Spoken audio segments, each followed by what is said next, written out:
내린 추운 겨울이라서 제가 여름 이야기 하나 하겠습니다. 작년 8월 23일에 일본에서 무슨 일이 있었는지 꼭 아십니까? 일본 고교 야구 결승전이 있었습니다. 그 일본 고등학교 야구 시합을 고시엔이라고 하죠. 106회 고시엔 대회가 있고, 일본에 고등학교 야구부가 있는 학교가 3,700개입니다. 예선에서 3,441개 학교가 붙어가지고 본선에 49개 고등학교가 올라와요. 그리고 그 49개 고등학교가 각 붙으면서 떨어지면 끝이에요.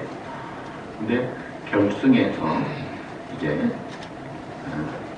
제일 한국계 교토 고등학교 이 야구부가 첫 고시엔 외국인 학교로 처음으로 우승을 했다고 합니다.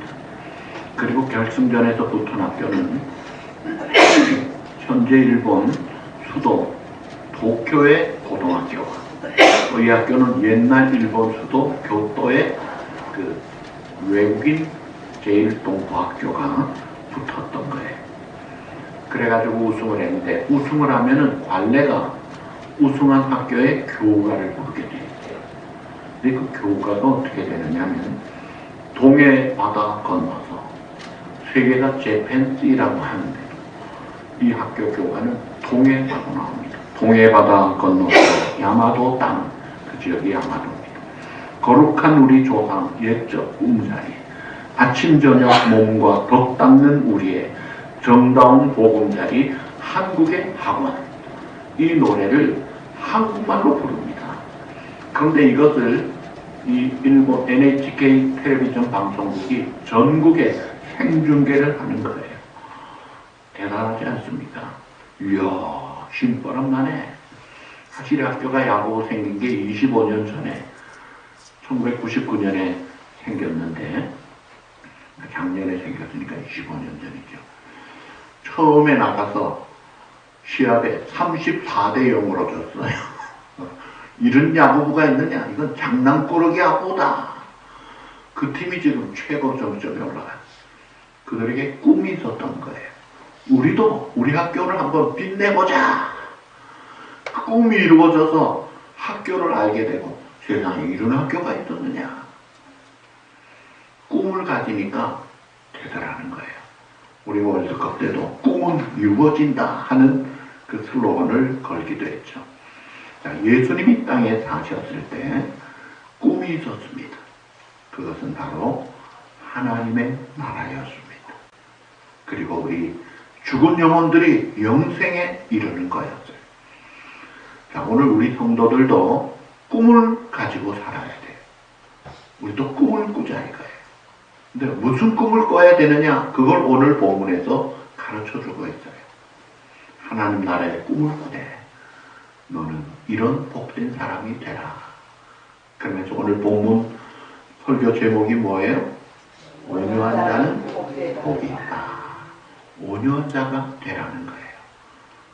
자, 온유, 영어로 meek, meek라고 하는데, 이게 따뜻할 온, 부드러운 유자예요. 그래서 따뜻하고 부드러운 마음을 온유라고 합니다. 자, 이 따뜻하고 부드러운 마음, 오늘 현대인들이 굉장히 좋아하시죠? 전혀 안 그렇습니다. 현대인들은요, 강하고 힘있는 것을 좋아해요. 민첩하고 아주 승부욕이 강하고 붙으면 이기고 그런 그 강한 모습을 좋아하고, 같은 직장에서도요 먼저 진급하고 군대에서도 먼저 진급하고 이런 걸 위해서 치열합니다. 그러기 위해서는 사람이 독할 필요가 있다. 그래서 우리 자녀들이 그저 착하기만 하면 칭찬은 할지 몰라도 속으로는 저래가지고 험한 세상 살겠나 걱정을 할 정도예요.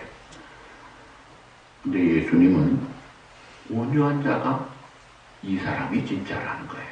그 사람이 복을 받고 진짜 땅을 기업으로 얻는다는 것은 리더가 될 뿐 아니라 축복의 주인공이 된다는 거예요.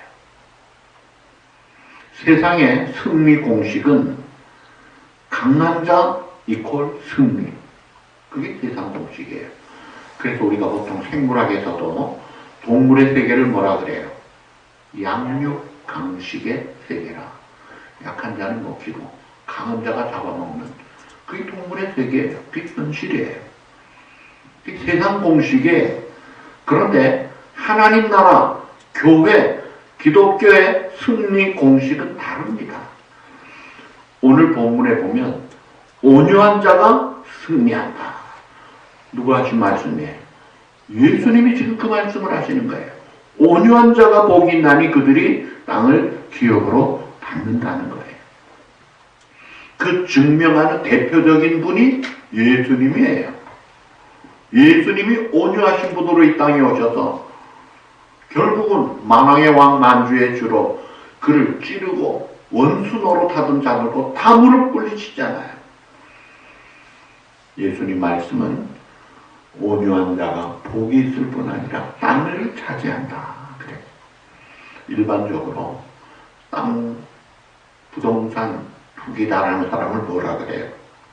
복부인이라 그럽니다. 예, 복부인들이, 제가 아는 분들도 몇 분 있어요. 그 남편은 착실한 국세청 직원인데 이 와이프가 집을 어떻게 이사 다니면서 부자가 되더라고요. 집만 잘해도. 그러려면 계산이 빨라야 돼요. 권력과도 연결이 되고 아주 독할 땐 독하고 화낼 땐 화낼 줄 알고 그래야 살지. 그 치열한 곳에서 버텨나고 이겨내려면 그냥 느슨해가지고 안 되는 거예요. 그게 교회에서도 마찬가지예요. 목소리 큰 사람이 대접받고 자기 권리를 누리고 온유한 자가 권리를 묵살당한다면 그게 비정상인데 그게 보편적이에요.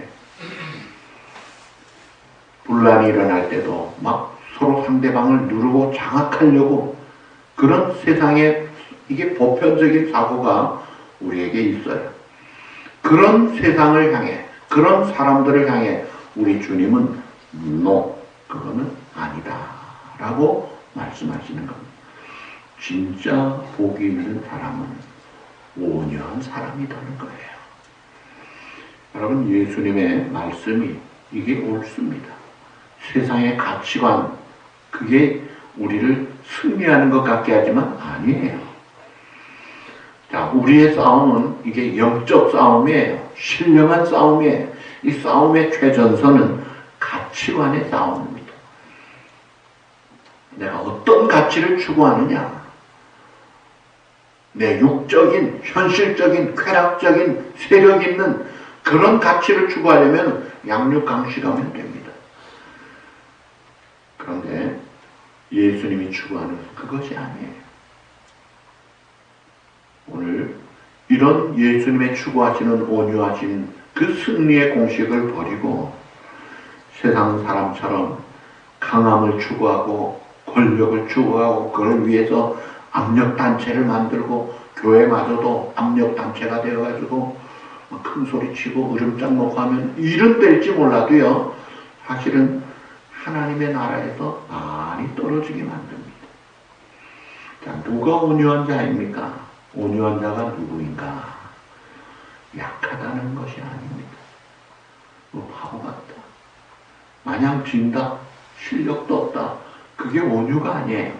온유는요, 마치 거인이 어린아이를 안고 있는 것과 같아요. 힘은 많은데 힘을 잘 컨트롤하고 절제하는 그 성품이 온유해요. 예수님이 마태복음 11장 29절 따라하시죠. 나는 마음이 온유하고 겸손하니 나의 멍에를 메고 내게. 예수님 말씀에 나는 마음이 온유하고 겸손하다. 네, 순서는 겸손이 먼저예요. 겸손이 뿌리입니다. 겸손하셔서 온유하신 거예요. 이게 겸손과 온유가 같이 가요. 여러분, 진정으로 온유한 사람은 반드시 겸손합니다. 그리고 겸손한 사람은 반드시 온유합니다. 이게 같이 가는 거예요. 이 겸손이 뿌리고 온유가 열매요.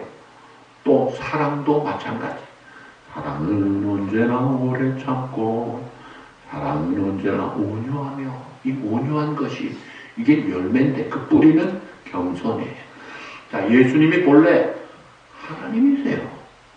만물이 그에게서 나오고 그로 말미암고 그에게로 돌아가요. 영광이 그에게 세세히 있을지로다. 영원한 영광 받으실 전능하신 조물주에 전능하신 하나님이세요. 영광 받을 권리가 있는 분이에요. 그런데 그분이 자기를 낮추고 온유한 자로 우리 가운데 오신 거예요. 그러니까 하나님께서 구약에 이스라엘 백성을 출애굽한 다음에 시내산에서 모세를 통해 율법과 십계명을 주셨습니다. 그때 이제 모세를 정상에 부르시고 70장로들 그 밑에 백성들 하면서 하나님이 임재하실 때 막 강한 아주 폭풍과 지진과 우레 하면서 온 천지가 진동하니까 사람들이 압도해가지고 감히 하나님 앞에 고개도 들지 못했어요. 그 전능하신 하나님 앞에 꼼짝 못하고 압도당하는 것이 그게 피조물 인간의 모습인데, 그런데 이 땅에 오신 주님은 나는 섬김을 받으려 함이라 도리어 섬기려 하고 많은 사람을 위해 내 목숨을 대속물로 주려고 오셨다. 섬기는 종으로 오셨고, 그래서 그 주님은 회리도 찾아가시고 창녀도 찾아가시고 귀신 들린 자 찾아가시고 제일 많은 시간 어려워하는 환자들, 불치병자들 찾아다니시고 나환 자를 고쳐주시고 했던 그 주님, 그 온유하신 주님이시니까 우리가 접촉이 되고 접근이 되고 가까이 가고 용납을 받더라. 그러니까 이 강한 것이 아버지의 속성이라면 온유는 어머니의 속성이라고 할 수 있어요. 우리가 아버지에게 혼나도 엄마가 옆에서 또 이렇게 나중에 이렇게 안아주고 많이 아팠어, 힘들었지 하고 그럼 다 풀리잖아요. 오늘 예수님은 어머니처럼 우리를 감싸고 안아주시는 분이라. 그 온유함의 사랑이 우리를 힘을 주고 살게 하는 것입니다. 추운 겨울에 나그네 옷을 벗기는 것은 강한 바람이 아니라 따뜻한 온기가 옷을 벗기는 거예요. 이 죄악의 옷꺼풀들을 하나님이 사랑할 때 이게 벗겨지는 거예요. 윽박 지르고 너 다시 그러면 내가 너를 혼내버릴 거야. 심지어 어떤 애가요, 어린아이인데 꼭 존댓말을 잘해요. 하도 신기해가지고 우리 애는 존댓말도 안 했대. 어떻게 존댓말을 저렇게 잘할까 해서 물어봤어요. 얘야, 너 어떻게 그렇게 존댓말을 잘해? 우리 엄마가, 우리 아빠가 그렇게 하라고 하셨어요. 그러면서 하는 말이, 안 하면 죽인다고 했어요. 죽인다고 하니까 윽박 지르면 억지로는 할지 몰라도 여러분 자원에서 하려면은요 사랑이 녹인지, 윽박 지르는 엄포가 힘 있는 게 아니라 더 큰 힘이 사랑이에요. 사랑할 때 녹아내요.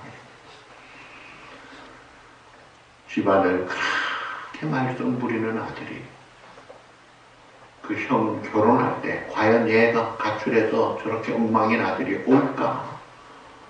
결혼식을 하는데 어떻게 알고 왔어요.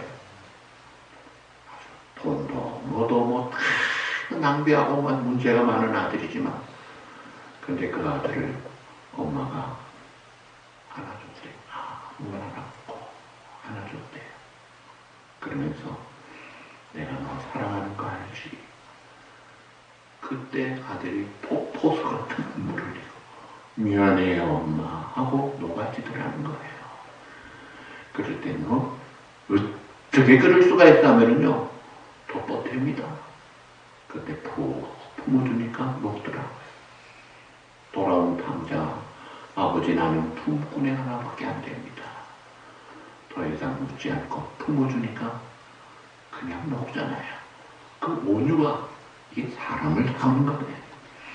예루살렘 입성할 때 예수님이 왕으로 입성을 하는데 군말을 타지 않으시고 뭘 타셨어요? 아직 한 번도 사람 태워보지 못한 어린 나귀 새끼를 타고 가셨어요. 겸손한 왕을 상징하는 것이었습니다. 온유하신 주님이에요. 세상은요, 눈에는 눈, 이에는 이, 보복 원리로 가득해서 이 힘의 원리가 흘러가고 있어요. 폭력의 악순환이 계속됩니다. 그런 폭력의 악순환, 보복 원리로 이어가는 이 세상의 정글의 법칙이 온유한 자가 그들이 땅을 기업으로 받을 것이라. 이 말씀에 아주 결정타를 긋는 거예요. 예수님은 온유한 자가 되라고 하시면서 마태복음 5장 38절에서 44절에 보시면 너희 중에 누가 너희에게 오른쪽 뺨을 때리면 어떻게 해야 돼? 뺨 때렸어. 그럼 나는 그 사람 뺨 때릴 권리가 생긴 거예요. 너도 한 대 맞아봐야지. 이게 기본이에요. 상식이에요. 그리고 우리 본성이고 익숙한 거예요. 근데 우리 주님은 왼쪽 뺨마저 내주라는 거예요. 이게 뭐냐 이거예요. 누가 너를 송사해가지고 속옷을 가지고자 불의한 일을 할 때 당황이 있을 수 있습니까? 당장에 뭐 해야 돼? 맞고서 해야죠. 무고죄로 걸어야죠. 근데 우리 주님은 뭐라 그래요? 속옷 가지려다 겉옷까지도 주라. 이거 뭐냐 이거예요. 또 억지로 짐을 지고 오리면 옛날 오리니까 지금 한 2kg 짐지고 동행하라고 할 때 억울한 일을 참아라. 참는 것이 온유라는 거예요. 얼마든지 거부할 수 있는데 참고 하라 이거예요. 여러분 이게 쉬워요 어려워요? 본성이 맞지가 않습니다. 우리가 팍 튀기는 성질로는요 탁 안 맞는 거예요. 그래서 찬송 212장 1절에 겸손히 주를 섬길 때 그 다음 뭐예요? 괴로운 일이 많으나 구주여 내게 힘주사 잘 감당하게 하소서. 괴로운 일이 많아요. 힘들어요.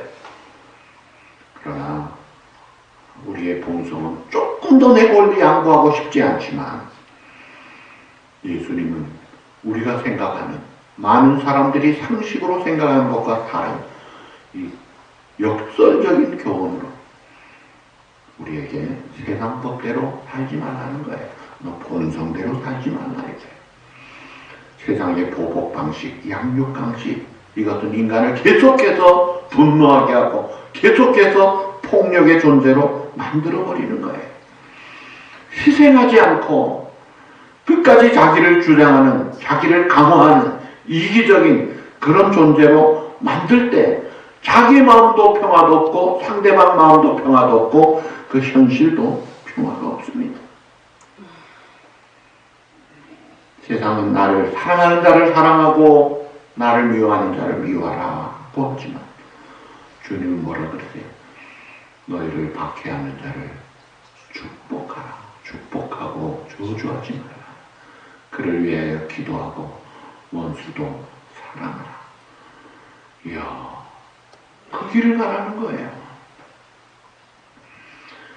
그러니까 우리가 이게 내 자신의 자기 부인, 자기 부정을 해야 되는 거예요. 자기 부정과 희생적인 사랑으로 십자가에 그 지신 주님의 그 희생정신으로 자기를 낮추고 온유함으로 감당해야 진짜 이기는 자가 된다는 거예요. 세상은 언제나 시끄럽습니다. 왜냐하면 항상 자기중심이고 자기 권리를 찾고자 하는 그 양육강식의 세계이기 때문에 소리가 작으면 외면당하기 때문에 자꾸 커지는 거예요. 인터넷 댓글에 보세요. 요즘 인터넷 하시는 분들 보면은요, 아주 비방 왜곡 글들이 많아요. 특별히 연예인들 조금만 뭐 잘못했다, 스포츠, 손흥민 그렇게 잘하다가 조금 잘못하면요, 막 악평을 막 하고. 거기에 잘못 넣어가면요, 나중에 극단적 선택이 뭐예요? 자살하는 거예요. 사람 죽이는 글들이 인터넷에 막 올라옵니다. 자기 얼굴 드러나지 않는 공간이라고 마주 분노, 마음껏 표현하고 있어요. 이게 세상 현실이에요. 그런 정글 속에서, 양육강식의 속에서 온유한 자로 승리 생활을 하라는 거예요. 우리가 왜 온유해야 합니까? 사회 안정을 위해서입니까? 우리의 성품을 높이기 위해서입니까? 내 마음의 평화를 위해서입니까? 그런 것도 있겠지만 더 중요한 것은 하나님의 나라가 임한다. 그리고 우리 주님이 온유하시기 때문에 온유하신 주님을 닮아가는 것이다 이거예요. 언제나 우리는 내 뜻이 아닙니다. 주님의 뜻을 추구하고 내 나라가 아니라 하나님의 나라가 임하도록 그 삶을 추구해야 되는데 그 방식이 온유라는 거예요. 바리새인들은 자기의 신념에 의지해서 분노에 사로잡혀서 함부로 정죄하고 판단하고 심지어 예수님을 죽여라 했던 그 당시의 종교 지도자들 분노해가지고 살인자 바라바는 놔주고 저 십자가에 예수를 못 박아라 그렇게까지 극단적으로 나가더라고요. 자, 우리가 예수님의 십자가를 통해서 구원받고 그 은혜를 아는 자라면 다른 사람에게 우리가 세상 방식대로 분노하고 폭력으로 하면 안 된다는 거예요. 십자가에서 우리가 무엇을 경험합니까? 내가 죄인이라는 걸 경험했어요. 아, 나는 죄인이구나. 또 나는 정말 연약하구나. 정말 부족하구나. 이런 것을 깨닫고 이 은혜를 받았다면 함부로 다른 사람을 무능하다 하고 판단하고 무시하고 그렇게 하면 안 되는 겁니다. 그러니까 온유는 율법이나 윤리가 아니라 사랑이에요. 어린아이를 키우는 어머니는 온유합니다. 어머니가 성질대로 다 하면요, 그 애기가 잘하겠어요? 애기가 무슨 일을 해도 다 받아주고 케어하잖아요. 왜요? 사랑하기 때문에. 힘을 함부로 사용하지 않고 사랑을 위해서 희생을 할 때 애기가 잘하는 거예요. 그러니까 이 불쌍히 여기는 컴패션 마인드, 긍휼한 마음, 이 자비스러운 마음, 이것이 온유의 출발이에요. 그래서 우리의 말도 덕스럽고 온유해야 합니다. 인자한 말을 가지고 사람을 감화시키며 갈 길을 잃은 무리를 잘 인도하게 하소서. 인자한 말을 가지고 감동을 시키게 사람을 얻는 겁니다. 제대로 길을 가게 되더라는 거예요. 여러분, 나무도요, 자라나는 어린 나무들은 유연할 뿐 아니라 물이 많아요. 그런데 죽은 나무는 딱딱합니다. 사람도 마찬가지예요. 어린아이의 성장기에는요, 어지간해도 이게 뼈가 그냥 어떻게 부드러운지 몰라요. 나이 들면 어때요? 부러지기 잘해요. 부러지면 큰일이잖아요. 그리고 죽은 사람은 어떤지 아세요? 제가 대학부 사회 갈 때 우리 대학생이 이유 모를 이유로 죽었기 때문에 시체 검증할 때 저도 참여를 했어요. 우리 의사 정갑준 간사도 같이 가서 저는 사실 처음 봤어요. 시체 검증하는 거. 저도 만져봤거든요. 삼각기고 하지만 죽은 나무 토막이에요. 얼마나 따뜻하지. 사람이 아니더라고요. 개도요 부드럽잖아요. 죽은 개는 어떤지 아세요? 나무 토막이에요. 온유한 것이 살아있는 자의 특징입니다. 딱딱한 죽은 자의 특징이에요. 군대에서요 장군이 되려면 첫째 용기가 있어야 된다. 용감해야 돼요. 그 용장 위에 지정이에요. 전략을 잘 짤 줄 아는 지혜가 있으면 적에게 패하지 않고 승리한다. 그런데 용장 지장 위에 최고의 장군이 뭔지 아세요? 따라합시다. 덕장이에요. 근데 우리 대한민국 그 장군들 중에 덕장들이 좀 있어요. 제가 만난 장로님도 참 그 합동 참모장으로 우리 교회 오셔서 간증도 하신 분인데 그 덕장이니까 사람들이 얼마나 존경받고 많이 따라요. 근데 이분은 얼마나 믿음이 좋은지 몰라요. 여러분 젊을 때는 똑똑하다 하는 말 들으면 그건 칭찬이에요. 그런데 나이가 들어서 머리가 허연데도 저 사람 참 똑똑하다 그거는요 별로 칭찬 아닙니다. 나이가 들면요 덕스럽다 이게 진짜 칭찬이에요. 나이가 들면 덕이 있어야 돼요.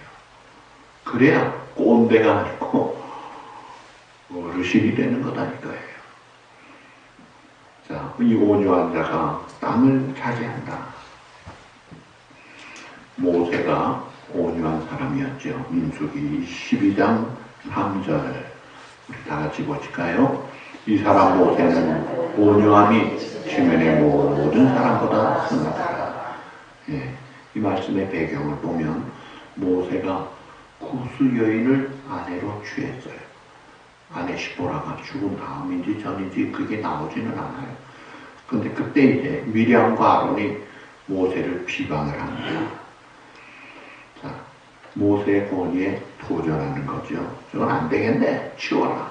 뭐 비방을 했을 때 자, 하나님이 미리암과 아론을 불러서 민수기 12장 8절 이렇게 말씀합니다. 한번 보시죠.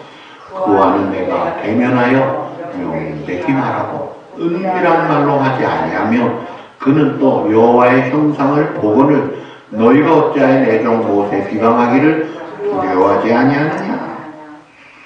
하나님이 충성된 종으로 인정하고 하나님을 대면할 종으로 인정하는 이 모세를 하나님이 지켜주십니다.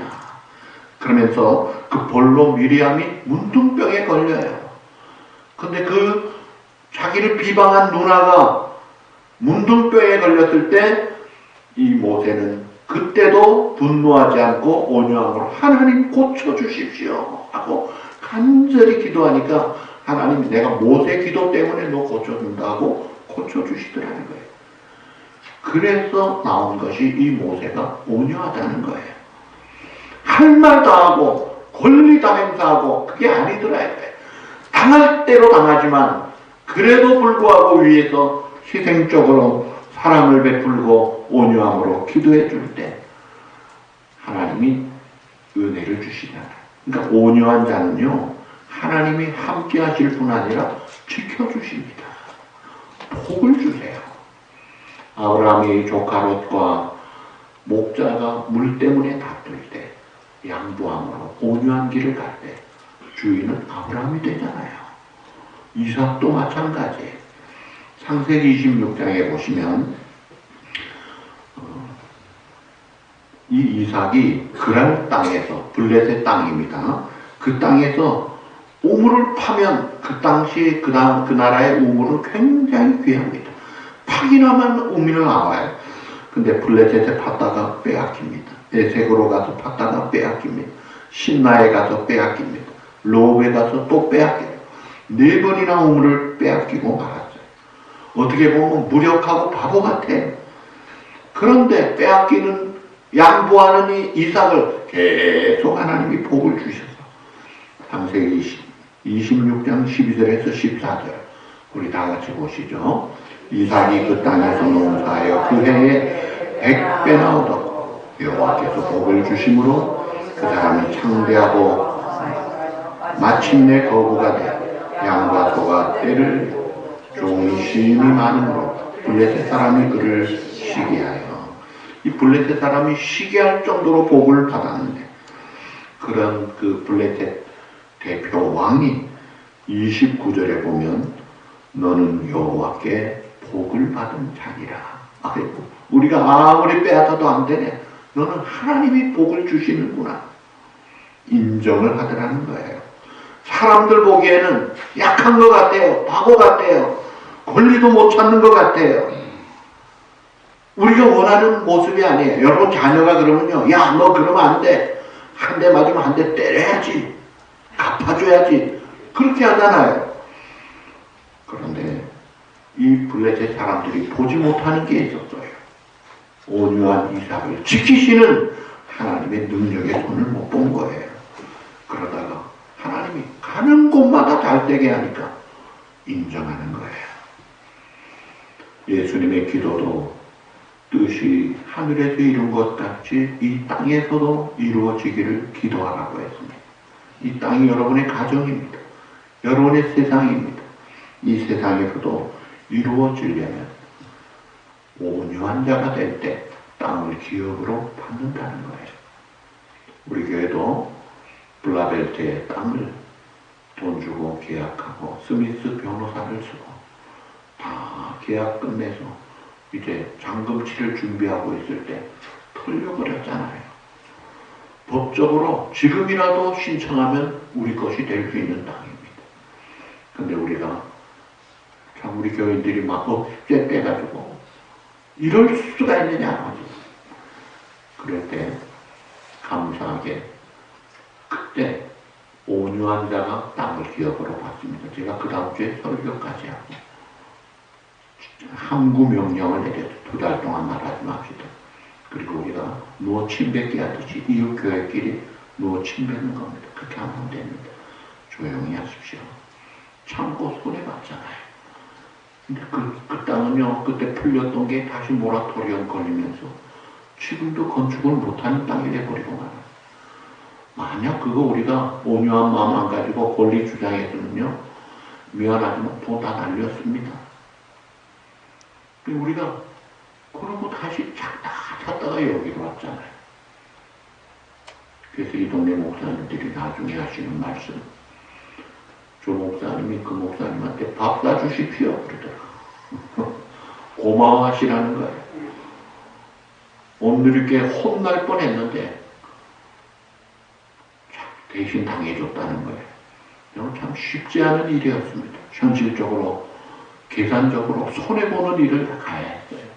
그런데 하나님이 우리 성도들에게 온유한 마음을 주셔서 조용히 참아가지고 지금 우리가 여기 있는 거예요. 예수님이 털 깎는 자 앞에 잠잠한 양같이 그 길을 우리를 위해서 가시지 않으셨다면 한 천사만 나와도요, 사내들의 군대를 18만 5천 명을 한 천사가 싹 죽일 정도인데 일개 여단 천군이 오면요 어떻게 되겠어요? 세상을 초토화시킬 수 있는 전능하신 조물주의 권능을 가진 주님 쓰지 않으시더라 이거예요.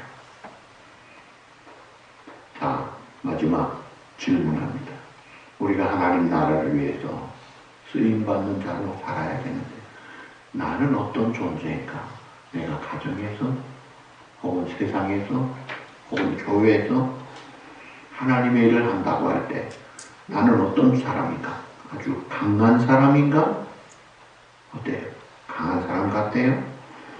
내 주장, 내 고집 관철되지 않으면 포기할 줄 모르는 사람인가? 만약에 그 고집 그대로 나간다면요 반드시 상처나는 사람이고 분열하는 역사가 있을 것입니다. 그건 아닙니다. 하나님이 기뻐하시는 하나님의 신실한 백성이 되려면 온유한 자가 되어야 되는 거예요. 그래서 사도 바울은 말합니다. 나는 날마다 죽노라. 자기를 죽인 거예요. 그러면서 하나님의 나라가 아름답게 세워지고 성령의 열매를 맺고 예수님을 닮아가면서 너희도 나를 닮는 자가 되라고 할 정도가 됐잖아요.